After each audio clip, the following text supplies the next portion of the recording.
Welcome back to the channel, my friends. Warhammer Man Studios. I'm Warhammer Man, and today we're talking about the Legions and Legends of Warhammer. This video is sponsored by CMO Games. More on that later. Legions and Legends, Warhammer, the Horus Heresy models in games of Warhammer 40,000. So before we jump into this article, it's important that we go ahead and establish a baseline, since lots of new players to the game or to the hobby itself might not understand exactly what's going on here.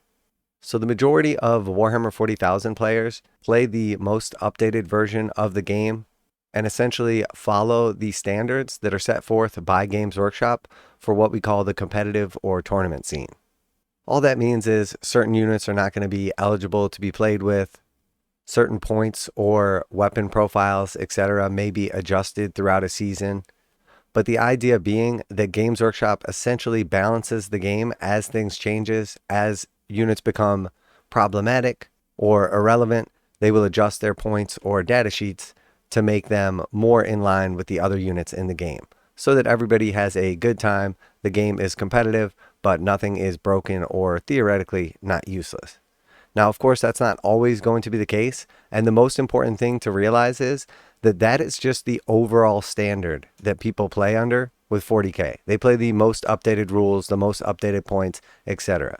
The majority of players will never actually play in a tournament or a tournament setting, but still play those rules even in friendly games with their buddies.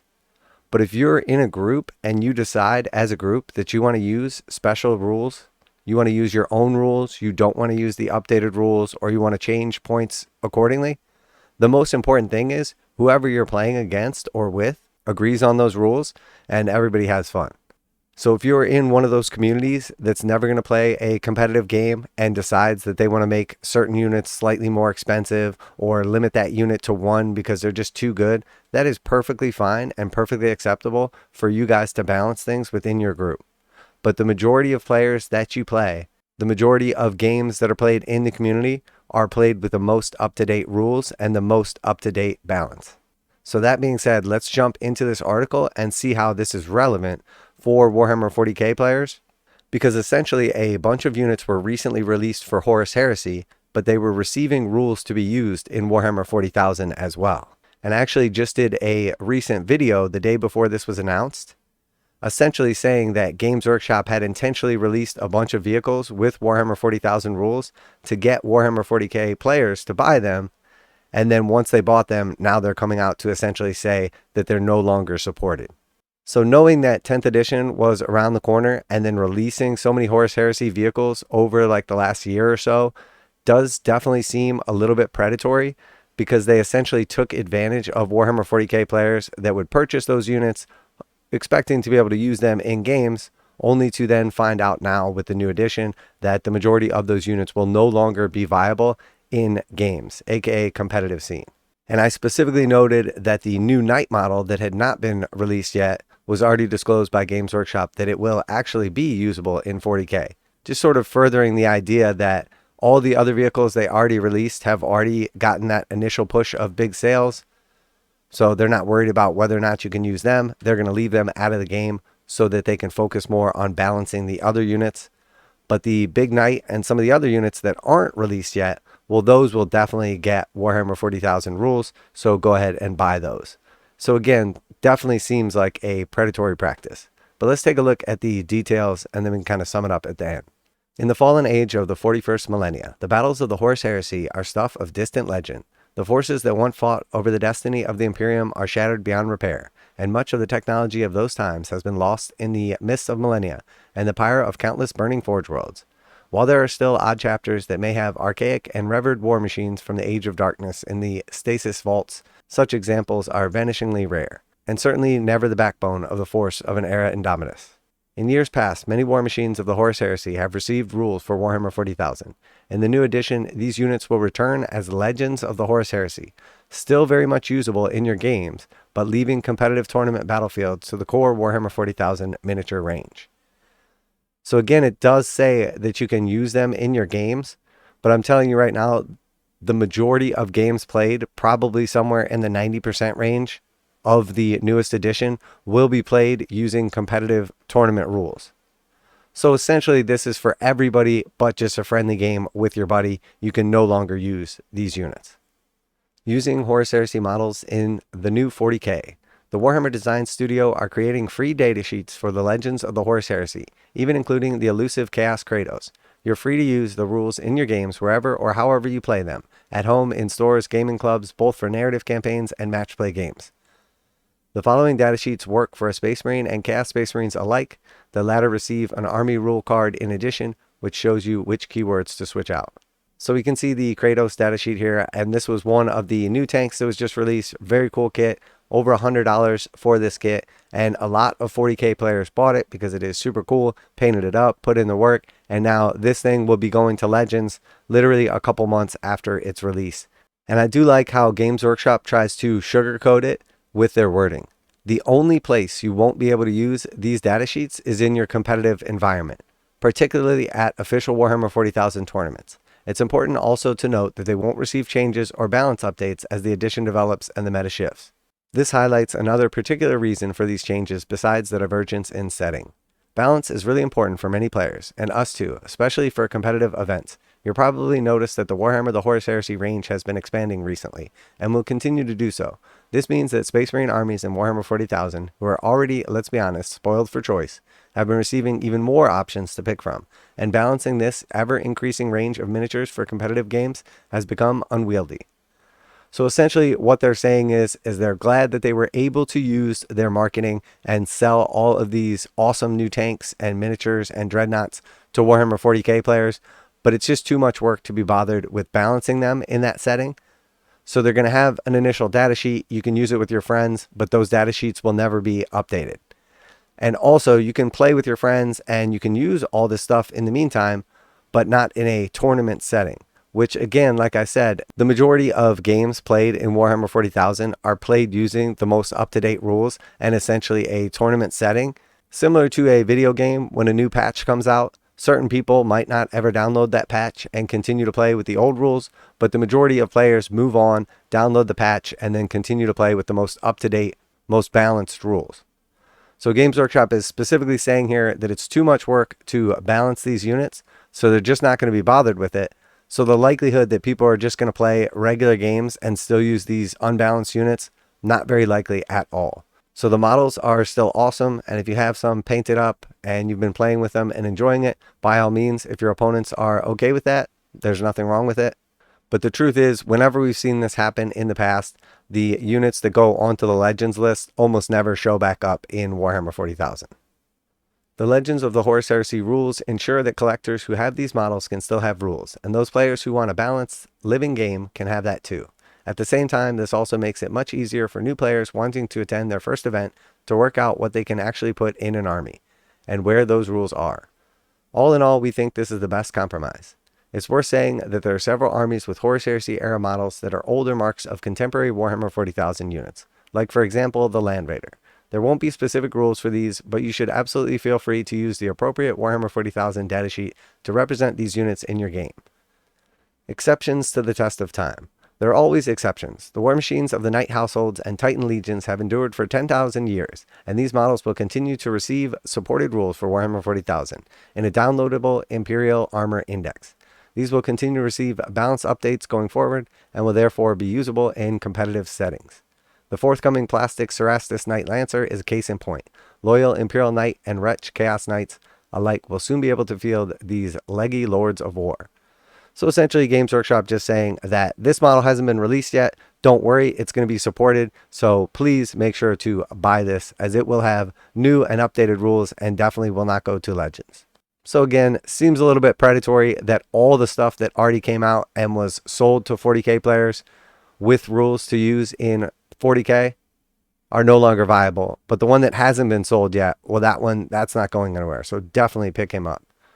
So again, definitely seems a little bit predatory, although they are a model company, so of course the most important thing is for them to sell you models, so it makes perfect sense. Now a quick message from today's sponsor. CMO Games has been selling Games Workshop products online for over 20 years. They carry the full line of Games Workshop products, including Warhammer 40,000, Age of Sigmar, Necromunda, Blood Bowl, paint tools, and more. Almost all Games Workshop products are priced at 15% off MSRP. CMO Games takes pre-orders for most Games Workshop products released at their earliest date possible. 12:01 a.m. on Saturday, they go live. Most of these pre-order products are also priced at 15% off MSRP. CMO Games offer free shipping in the US 48 with an order of $50 or more. Their customer service is top-notch and they ship most orders within 24 hours. Visit CMOGames.com using the affiliate link in the description and let them know that you heard about CMO Games from Warhammer Man. Now, back to the video.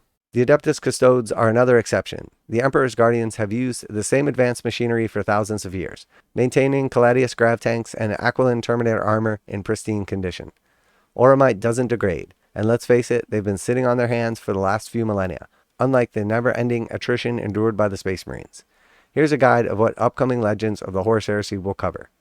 So Legends of the Horus Heresy units, for use in match play and narrative play, but not competitive events. So this is all the stuff that will no longer be usable in the majority of 40k games unless your opponent is friendly and just says, sure, bring whatever you want.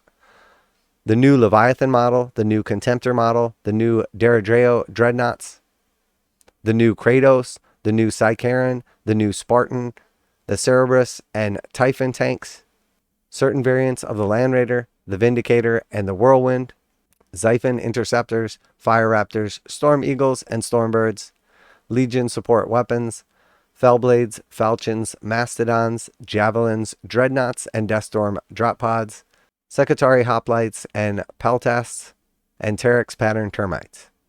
Decimators, Great Blight drones, Blood Slaughterers, Great Brass Scorpions, Khitan Ravagers, the Charybdis Assault Claw, and Dreadclaw drop pod.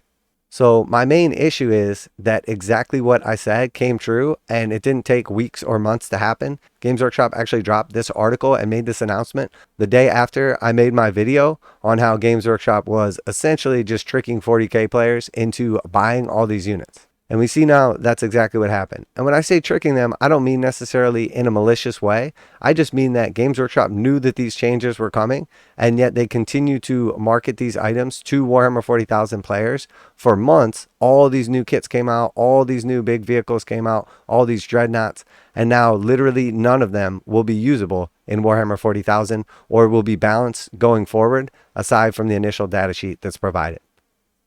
And then the exceptions to the rule are the Imperial Armor units that are also in the Horus Heresy for use in match play and narrative play, including competitive events.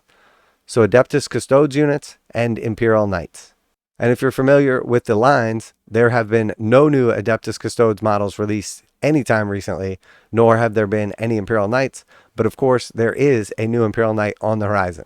So basically all the stuff that just came out over the last year and the relaunch of Horus Heresy, all the new tanks, all the new dreadnoughts, all the new awesome and expensive new kits that came out will all be essentially useless. But the kits that are coming soon, those ones will be okay. And again, that was my main issue, is that Games Workshop was essentially using some tricky marketing tactics, full on knowing that they had no intention of being able to use these units going forward in Warhammer 40,000, but that they would release some nice juicy data sheets in the meantime to get those 40k players to buy them. Now the initial surge of purchases has already taken place.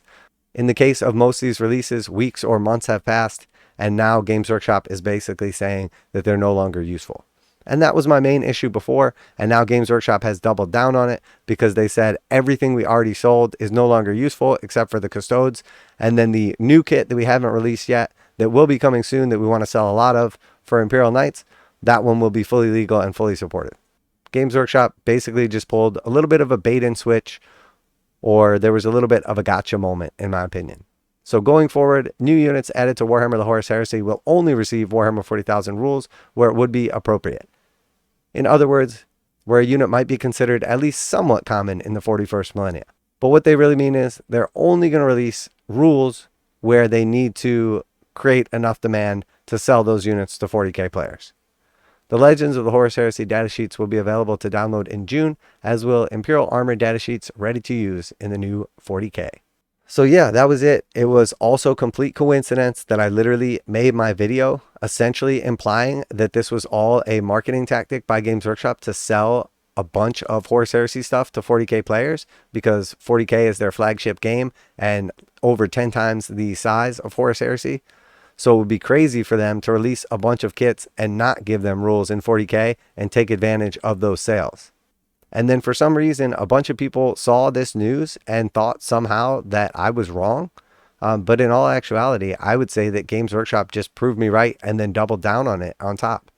If Games Workshop really cared specifically just about balance and it wasn't about making sales, they would have told people in advance that in the new edition, these units are no longer going to be supported or usable.